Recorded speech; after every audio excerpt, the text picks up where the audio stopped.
Bien, bonjour à tous et bienvenue dans cette deuxième vidéo qui concerne donc la préparation des solutions par dissolution. Alors on peut faire tout un tas de trucs, notamment vous voyez ici, on dissout des colorants de M&M's dans différentes situations.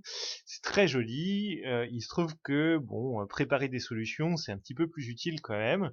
Alors comment est-ce qu'on fait pour préparer ces solutions par dissolution? Alors d'une part, on commence par se servir d'un ustensile que vous avez utilisé en TP qui s'appelle une fiole jaugée.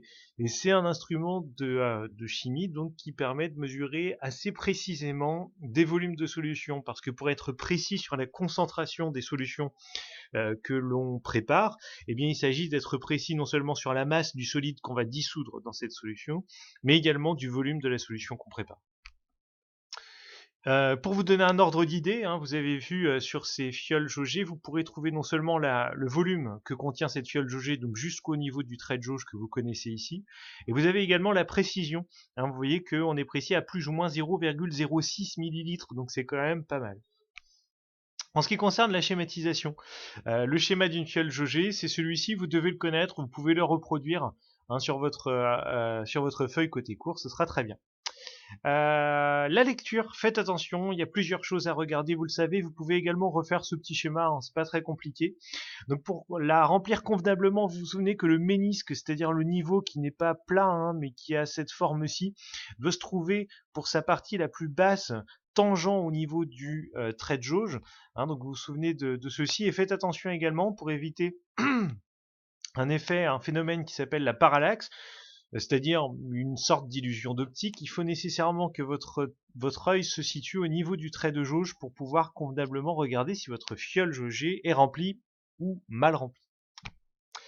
En ce qui concerne la préparation de la solution, vous savez qu'il y a différentes étapes, il faut les connaître.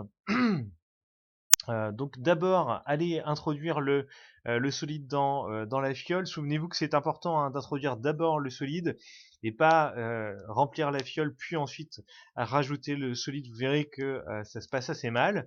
N'oubliez pas de rincer la coupelle une fois que vous avez fait ceci. On remplit à la moitié ou 2/3, on mélange et puis ensuite on ajuste jusqu'au trait de jauge.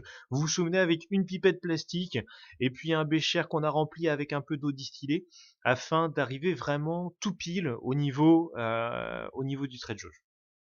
Alors ce document, je vous le distribuerai, hein, ne le recopiez pas, je vous le distribuerai, donc laissez un petit espace pour que vous puissiez le coller. Donc deux remarques, faites attention à bien rincer la coupelle lorsque vous introduisez un solide dans la fiole jaugée, vous avez compris, parce que sinon hein, la solution elle sera moins concentrée que prévu. Et puis deuxième chose, si jamais vous dépassez le trait de jauge lorsque vous remplissez cette fiole jaugée, vous savez que vous ne pouvez pas retirer l'excédent, parce que si vous retirez l'excédent, eh bien vous retirez aussi un petit peu du glucose que vous avez dissous. Alors là c'est du glucose, ça peut être n'importe quoi, mais en tout cas un petit peu du soluté que vous avez dissous. Voilà, alors ça c'est pour la suite, donc ne regardez pas, bien sûr ne copiez pas le grand 3, hein, c'est pas utile. C'est la seule chose que je vous demandais de recopier hein, pour ce qui concerne cette capsule vidéo numéro 2. N'oubliez pas de répondre bien sûr aux 3 questions qui sont juste en dessous de cette vidéo.